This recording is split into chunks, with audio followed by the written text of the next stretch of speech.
हर हर महादेव। ओम नमः शिवाय। शिव जी सदा सहाय। ओम नमः शिवाय। गुरु जी सदा सहाय। ओम नमः शिवाय। शिव जी सदा सहाय। ओम नमः शिवाय। गुरु जी सदा सहाय। ओम नमः शिवाय। शिव जी सदा सहाय। ओम नमः शिवाय। गुरु जी सदा सहाय। जय गुरु जी। शुक्राना गुरु जी। अब हम संध्या काल में रुद्र संहिता कुमार खंड का 7वां अध्याय पढ़ेंगे। युद्धारंभ वर्णन। ब्रह्मा जी कहते हैं, यदि हरि आदि देवताओं पर इसका और भी प्रभाव पड़ा और वे ताल ठोककर सिंहनाद करने लगे। अब वे ताल ठोक कुमार को आगे कर तारकासुर को मारने चले। इधर तारका ने भी देवताओं से युद्ध करने की तैयारी कर यात्रा की। फिर वे सब कुमार को अग्रसर कर पृथ्वी और सागर के संगम पर आए। तब तक तारक भी दैत्यों की बड़ी भारी सेना ले वहां आ पहुंचा। बादलों के समान रणधुंबी तथा और भी कर्कश बाजे बजने लगे। पृथ्वी को कंपित करने वाला देवताओं और तारक के दैत्यों का युद्ध आरंभ हुआ। चरणों और जंघाओं में प्रहार करने लगे। देवताओं की ओर से इंद्र कार्तिकेय कुमार को हाथी पर चढ़ा आगे हुए। उनके पीछे लोकपालों सहित देवताओं की बड़ी भारी सेना थी। तब तक कुमार इंद्र का हाथी छोड़ एक दूसरे रतन जटित यान पर जा चढ़े। प्रचेता ने उन पर एक कांतिमान छत्र रखा जिसमें चंद्रमा सी किरणें निकल रही थी और जो बड़ा ही प्रभाव वाला था। इसी समय दोनों पक्षों ने भयानक युद्ध आरंभ किया। क्षण मात्र में पृथ्वी रुंड मुंडों से व्याप्त हो गई। सैकड़ों तथा हजारों कीट पतंगों की तरह कट कट कर वीरों के सिर पृथ्वी पर गिरने लगे। कबंध नाचने लगे। रक्त की नदियां बहने लगी। सैकड़ों भूत प्रेत आ गए। गीदड़ और गिदड़ी अनेक प्रकार से मांस भक्षण करने लगे। इसी समय महाबली तारक ने एक बड़ी सेना लेकर देवताओं पर प्रचंड आक्रमण किया। युद्ध में उल्लसित इंद्रादिक देवता उसे रोकने लगे, परंतु वह ना रुका। फलतः देवताओं ने अद्भुत पराक्रम कर दैत्यों को नाशकारी बड़ा युद्ध किया। इतने में दिति पुत्र तारक अकेले इंद्र से युद्ध करने लगा, मानो यमराज और जंब युद्ध कर रहे हों। यह देखकर अन्य देवता भी दैत्यों से पृथक पृथक युद्ध करने लगे। नमः शिवाय। 8वां अध्याय। देवासुर युद्ध।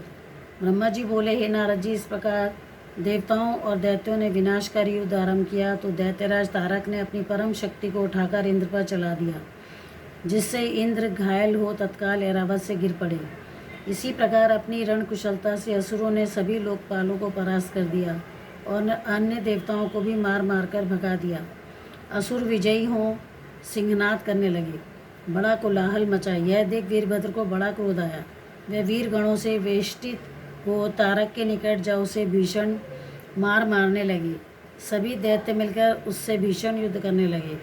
त्रिशूल, दृष्टि, पाश, खड्ग, फरसा और पट्टिश आदि आयुधों का प्रयोग हुआ। इसी प्रकार वीरभद्र ने त्रिशूल चलाकर तारक को अत्यंत घायल कर दिया। वह क्षण मात्र के लिए मूर्छित हो पृथ्वी पर गिर पड़ा। जब चेतना आई तब वीरभद्र पर अपनी शक्ति का प्रहार करने लगा। वीरभद्र और तारक बड़े वेग से युद्ध करने लगे। हे नारद जी, महाकौतुकी तारक ने भीषण संग्राम कर उसी क्षण वीरभद्र को मारकर युद्ध भूमि से भगा दिया। फिर तो उस महाकुपित असुर ने देवताओं पर अपने बाणों की झड़ी लगा दी। देवता युद्ध भूमि छोड़कर भागने लगे। अब उन्हें भागते देख स्वयं विष्णु जी अपने आयुधों सहित उससे युद्ध करने के लिए आगे बढ़े। विष्णु और तारक का महायुद्ध हुआ। उस रोमहर्षण युद्ध को सभी बड़े चाव से देखने लगे। हरि ने बड़े वेग से दैत्य पर अपनी गदा का प्रहार किया, परंतु उसी क्षण उस दैत्य ने त्रिशिख बाण मारकर उसके 2 टुकड़े कर दिए। तब भगवान ने क्रुद्ध हो अपना शांग धनुष उठाकर उस पर बाण चढ़ाकर उस असुर नायक पर प्रहार किया। असुर उसके बाणों को काटने लगा। फिर शक्ति उठा विष्णु जी को भी मारा तो वह मूर्छित हो पृथ्वी पर गिर पड़े, परंतु क्षण मात्र में ही उठकर उन्होंने अपना सुदर्शन चक्र चला दिया। चक्र से ताड़ित असुर पृथ्वी पर गिर पड़ा। फिर उठकर वह चक्र को छेदते हुए विष्णु जी को ताड़न करने लगा। विष्णु जी उस प्रकार गदा का प्रहार करने लगे।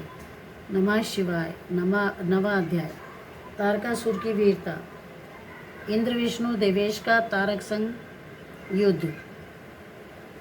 ब्रह्मा जी बोले, हे नारद जी, जब मैंने इस प्रकार तारक से युद्ध करते देखा तो कुमार जी के पास जाकर बोला, हे देव, मैंने तारक को वर दिया है जिससे वह विष्णु आदि किसी के मारने से नहीं मरेगा, और आप उससे युद्ध कीजिए, क्योंकि हे पार्वती सुत, यह आपके सिवा और किसी के मारे नहीं मर सकता।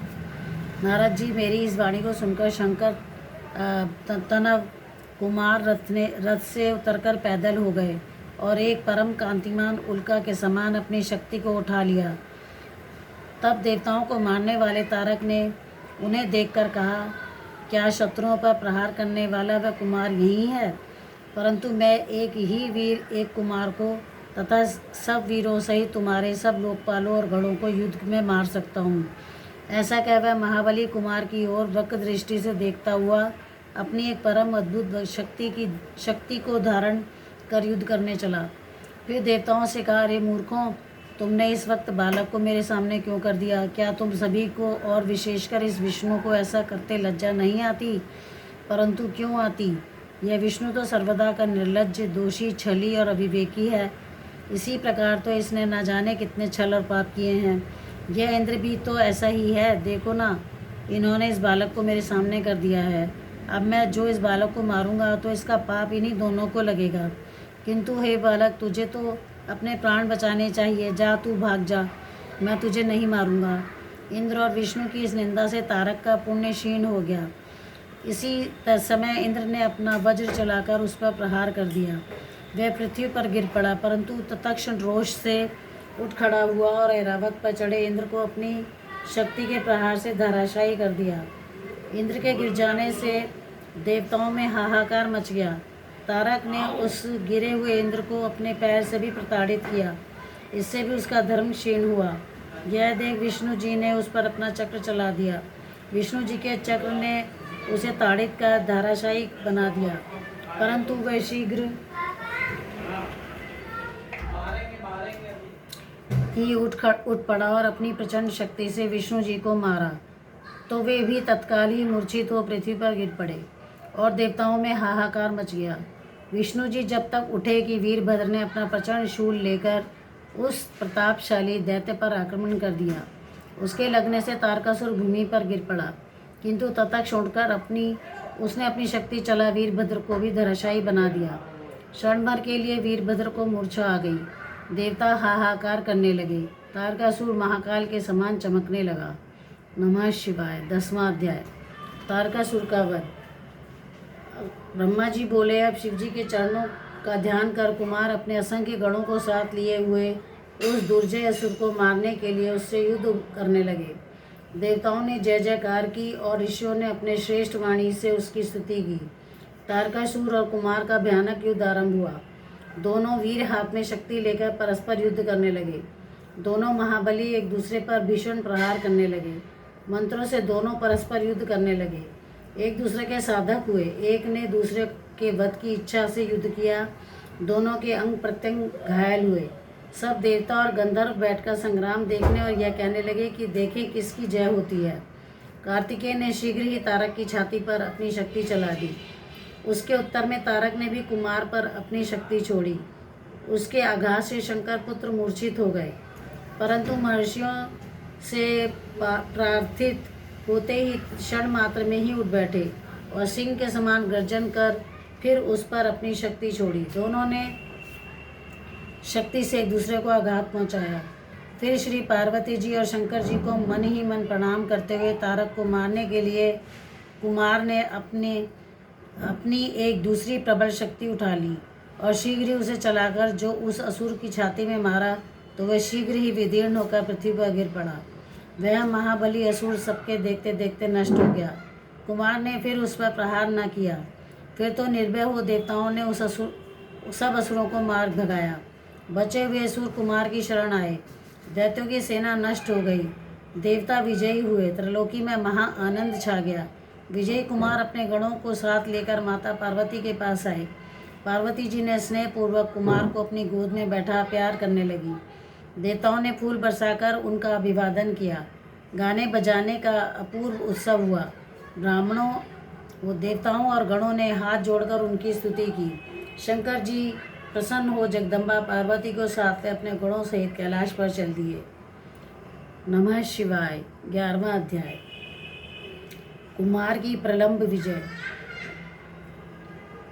ब्रह्मा जी बोले, हे नारद, इसी समय बाणासुर नामक दैत्य से पीड़ित क्रौंच नामक पर्वत ने कुमार के पास आकर उनकी बड़ी स्तुति की और कहा कि हे प्रभु, मुझे बाणासुर बड़ा कष्ट पहुंचा रहा है, मेरी रक्षा कीजिए। तब क्रौंच की स्तुति से प्रसन्न हो स्कंद जी ने उसे सांत्वना दी और शिव जी का ध्यान कर वहीं से बैठे बैठे बाणासुर के लिए जो एक शक्ति छोड़ी तो वह उसे भस्म करती हुई शीघ्र ही कुमार के पास लौट आई। कुमार ने क्रौंच से कहा कि अब तुम निर्भय हो जाओ और घर को जाओ। वह दैत्य नष्ट हो गया। राजा क्रौंच कुमार का यह वचन सुन उनकी स्तुति कर अपने घर लौट गया। वहाँ जाकर उसने शंकर जी के प्रसन्नार्थ उनके 3 लिंगों की स्थापना की, प्रतिज्ञेश्वर, कपालेश्वर और कुमारेश्वर। ये तीनों ही लिंग सिद्धिदायक हैं।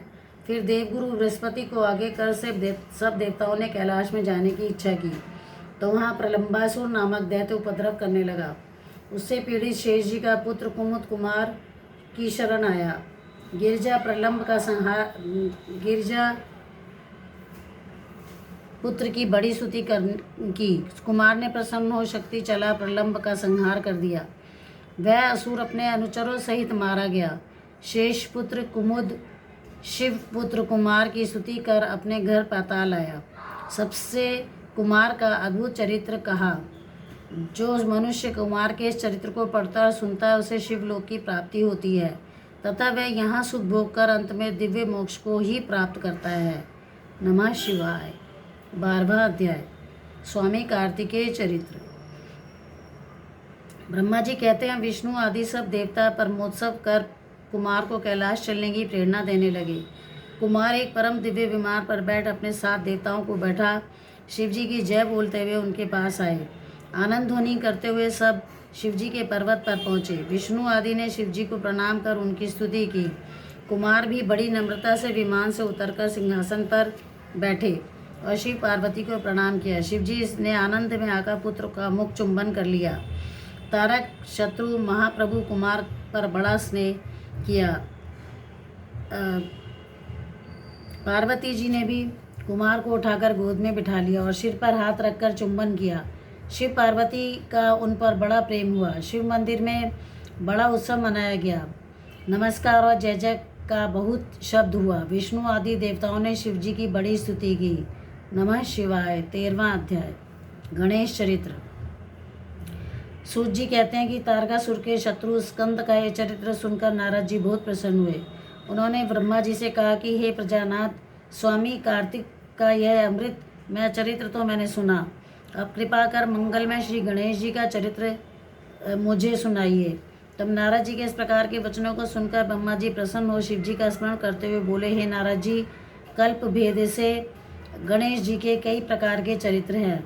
उनमें से जब एक बार शनि की दृष्टि से उनका शिर छेदन हुआ और हाथी का सिर जुड़ा, श्वेत कल्प में होने वाले गणेश जी की उत्पत्ति कहता हूँ, जिनमें कृपालु शंकर ने ही उनका शिरोच्छेदन किया था। सृष्टिकर्ता शंकर के विषय में यह सब कुछ भी संदेह करना योग्य नहीं है, क्योंकि सबके पति शंकर सगुण भी हैं और निर्गुण भी। वह लीला से ही सब जगत की उत्पत्ति, पालन और संहार करते हैं। हे मुने, अब आदर सहित उनके चरित्र को सुनो। जब विवाह कर शिवजी कैलाश पर चले गए तब कुछ समय व्यतीत होने पर गणपति का जन्म हुआ।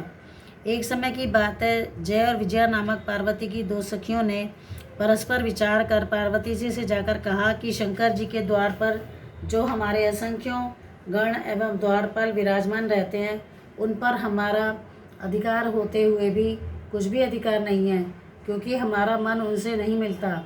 अतः हे भगवती, हे पुण्यशीले, एक हमारा भी कोई गण होना चाहिए।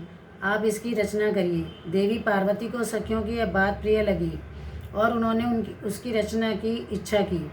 जब एक समय पार्वती जी स्नान कर रही थी और नंदी द्वार पर बैठा हुआ था, तब उनके मना करने पर भी शिवजी हठात मंदिर में प्रवेश कर गए, जिससे लज्जित हो जगदम्बिका तुरंत उठ बैठी। तब उन्हें अपनी सखी का वचन याद आया और परमेश्वरी ने अपने को एक अत्यंत श्रेष्ठ सेवक की आवश्यकता प्रतीत की। उन्होंने सोचा कि मेरा कोई एक ऐसा सेवक हो जो मेरी आज्ञा से कदापि विचलित न होए। ऐसा विचार कर पार्वती जी ने अपने शरीर के मैल से सर्व लक्षण संपन्न एक पुरुष का निर्माण किया। वह शरीर के सब अवयवों से निर्दोष तो था ही, किंतु सुंदर, विशाल और सर्व शोभा संपन्न तथा महाबली एवं पराक्रमी था। पार्वती जी ने उसे अनेक प्रकार के वस्त्रों से सजा, अनेक प्रकार के अलंकारों से युक्त कर बड़ा आशीर्वाद दिया और कहा कि तुम ही एकमात्र मेरे पुत्र हो, दूसरा कोई नहीं है।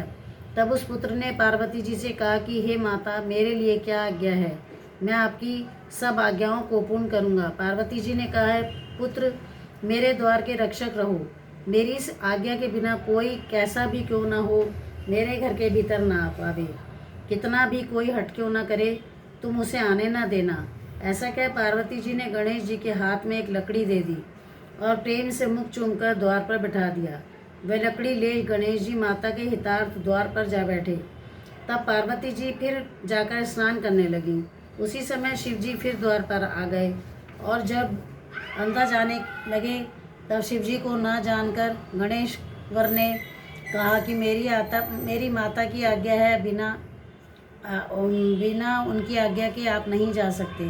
माता इस समय स्नान कर रही है, तुम कहाँ जाते हो, यहाँ से चले जाओ। यह कहकर गणेश जी ने लकड़ी से उन्हें रोक लिया। शिव जी ने कहा, अरे मूर्ख, तू किसको रोकता है? क्या तुझे तो मुझे नहीं जानता? मैं शिव हूँ। यह सुनते ही गणेश जी ने महेश्वर पर लकड़ी से प्रहार कर दिया। इस पर महेश्वर ने क्रुद्ध होकर कहा, अरे बालक, तू मूर्ख है, क्या नहीं जानता मैं गिरजापति शंकर हूँ? अरे बालक, मैं अपने ही घर में जाता हूँ, तुम मुझे क्यों रोकता है? ऐसा कह जब गणेश जी की परवाह न कर शिव जी फिर भीतर जाने लगे तो गणेश जी ने उन पर उस लकड़ी का प्रहार कर दिया। इस पर शिव जी ने क्रुद्ध हो अपने गणों को आज्ञा दी कि इसको रोको। ऐसा कहकर शिव जी बाहर ही स्थित रहे।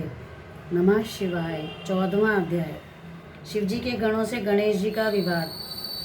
ब्रह्मा जी कहते हैं कि अब वे सब गण शिव जी की आज्ञा से वहां जाकर उस द्वारपाल से उसका परिचय पूछने और यह कहने लगे कि यदि तू जीना चाहता है तो यहाँ से दूर हो जा। इस पर गणेश जी क्रुद्ध हो हाथ में दंड लिए उन गणों से निर्भय होकर बोले कि तुम सब यहाँ से दूर चले जाओ, मेरा विरोध करना अच्छा नहीं है।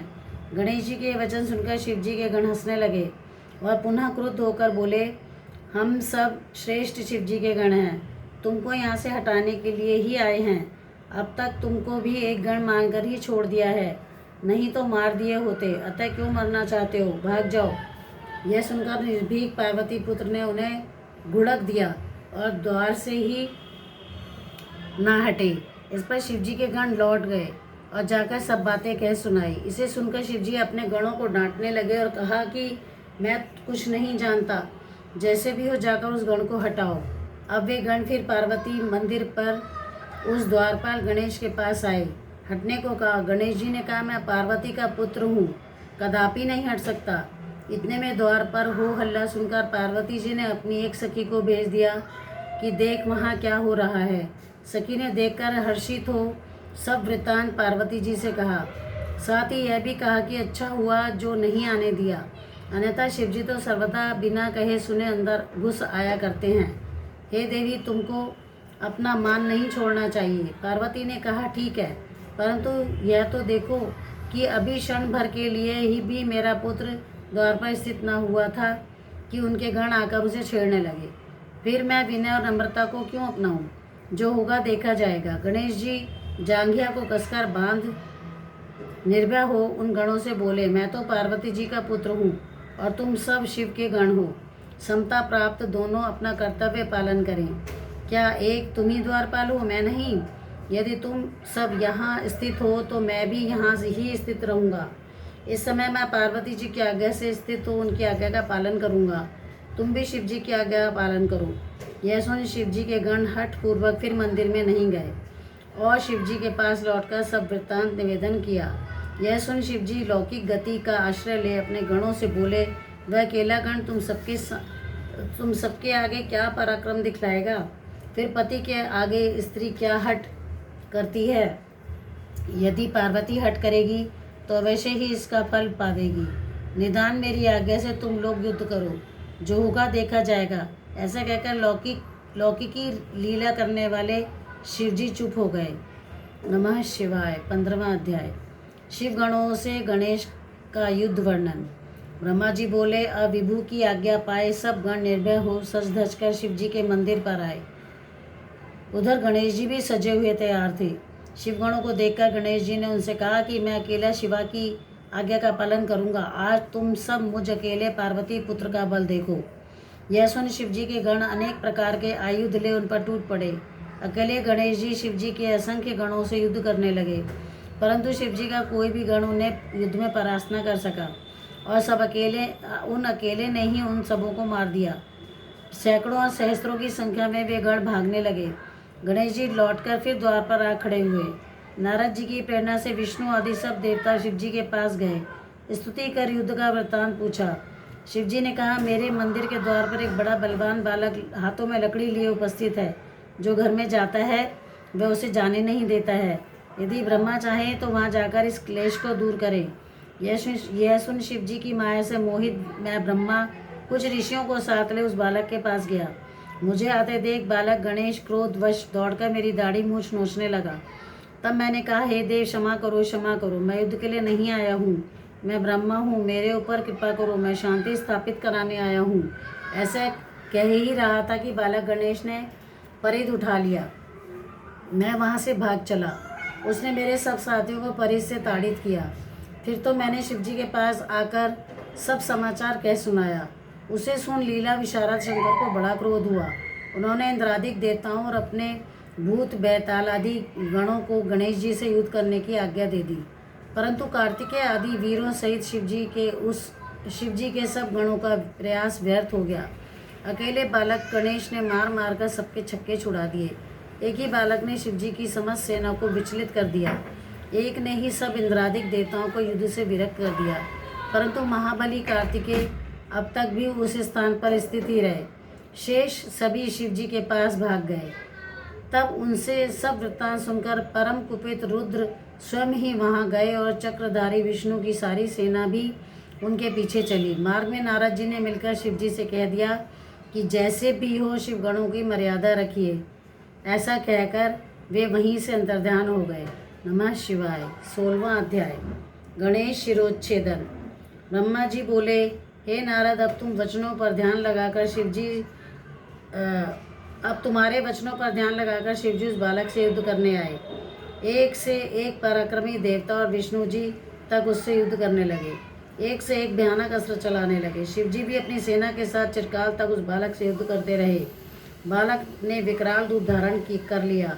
शिवजी आश्चर्य करने लगे। विष्णु जी ने कहा, मैं इसे मोहित कर परास्त करूंगा, क्योंकि वह तमोगुण वाला बालक बड़ा ही दुर्गम है। शिवजी की माया से विष्णु जी मोहित हो गए। गणेश जी ने उन पर परिध का प्रहार कर दिया। यह देखकर शिवजी को और भी क्रोध आया। वह हाथ में त्रिशूल उठा उस बालक को मारने चले। तब शिवजी को इस रूप में अपनी ओर आते देख गणेश जी ने मन ही मन अपनी माया का ध्यान किया और अपनी शक्ति उठा महादेव जी के हाथों में प्रहार कर दिया। उस समय महावीर गणेश की शक्ति महादेव जी से भी बढ़ी हुई थी। उस शक्ति के लगने से परमात्मा शिव के हाथ से उनका धनुष गिर पड़ा। तब धनुष को गिरते देख शिवजी ने पिनाक उठा लिया, परंतु गणेश्वर ने एक परिध मारकर पिनाक भी पृथ्वी पर गिरा दिया। फिर हाथ में त्रिशूल उठा गणेश जी ने शिव जी के पांचों हाथों में मारकर उन्हें व्यर्थ कर दिया। शिव जी ने कहा, वाह, जब मेरी यही दशा है तो मेरे गणों की तो क्या दशा होगी। फिर तो इस समय शक्ति के दिए बल से युक्त वीर गणेश जी ने परिध उठा शिव जी के सब गण और सब देवताओं को भी ताड़ित कर दिया। परिध से व्याकुल हुए वे देवता और गण दूर भाग गए। यह देख शिव जी को बड़ा क्रोध आया। उन्होंने त्रिशूल उठा शीघ्र ही उस बालक का सिर काट दिया। देवताओं और गणों की सेना निश्चिंत हो गई। हे नारद जी, उस समय तुमने आकर यह बात देवी से कह दी और यह भी कह दिया कि तुम अपना मान किसी प्रकार भी न त्यागना। हे कलह प्रिय नारद, ऐसा कहकर तुम अंतर्ध्यान हो गए। नमः शिवाय। 17वां अध्याय। गणेश जीवन। नारद जी बोले, हे जगपालक, तब सब वृत्तांत को सुनकर महादेवी ने क्या किया, कृपा कर मुझे वह समस्त कथा सुनाइए। ब्रह्मा जी बोले, हे मुनिवरे, गणेश जी के मर जाने पर शिव जी के गण पटह बजाकर महोत्सव करने लगे। इधर पार्वती को बड़ा क्रोध आया। वह कहती, हाँ मैं क्या करूं, कहाँ जाऊं, हाँ मुझे बड़ा दुख प्राप्त हुआ। सब देवताओं और गणों ने मेरे पुत्र का संहार कर दिया। अब मैं भी सबका नाश या प्रलय करूंगी। इस प्रकार दुखी होकर पार्वती जी ने 100,000 शक्तियों की रचना कर डाली। तब वे निर्मित शक्तियाँ जगदम्बा शिवा को प्रणाम कर कहने लगी, हे माता क्या आज्ञा होती है। देवी ने कहा, तुम लोग देव सेना में जाकर उसका प्रलय कर डालो। देवता, राक्षस, ऋषि और अपने पराये जो मिले उन्हें झट से भक्षण कर जाओ। पार्वती की आज्ञा से वे सब शक्तियाँ क्रोध में तत्पर हो सब देवतादिकों को भक्षण करने लगी। जहाँ देखो तहाँ शक्तियाँ ही शक्तियाँ दिखाई देती थीं। वे देवताओं को अपने हाथों से पकड़ पकड़ कर मुख में डाल लेती थीं। उनके इस कर्म को देखकर ब्रह्मा, विष्णु, महेश और इंद्रादि सभी देवताओं को अपने जीवन की आशा न रही और वे कहने लगे कि क्या देवी अकाल ही में प्रलय कर डालेंगी। तब वर्तमान स्थिति में क्या किया जाए। इस पर सबने एक स्वर से विचार कर यह निश्चय किया कि यदि गिरजा देवी प्रसन्न हो जाए तो सब कार्य संपन्न हो जाएगा। लौकिक गति दिखाते हुए शंकर जी भी बड़े दुख को प्राप्त हो सबको मोहने लगे, परंतु शक्तियों के आतंक से देवता निष्प्राण हो रहे थे। क्रोधमयी शिवा के मंदिर में जाने को उनको साहस ही ना होता था। पार्वती का महाप्रकाशित तेज सभी को संताप कर रहा था। सारे देवता भयभीत तो दूर ही स्थित थे। उसी समय दिव्य दर्शन नारद जी वहां आए और ब्रह्मा, विष्णु और शंकर को प्रणाम कर शांति स्थापन कर विचार करने लगे।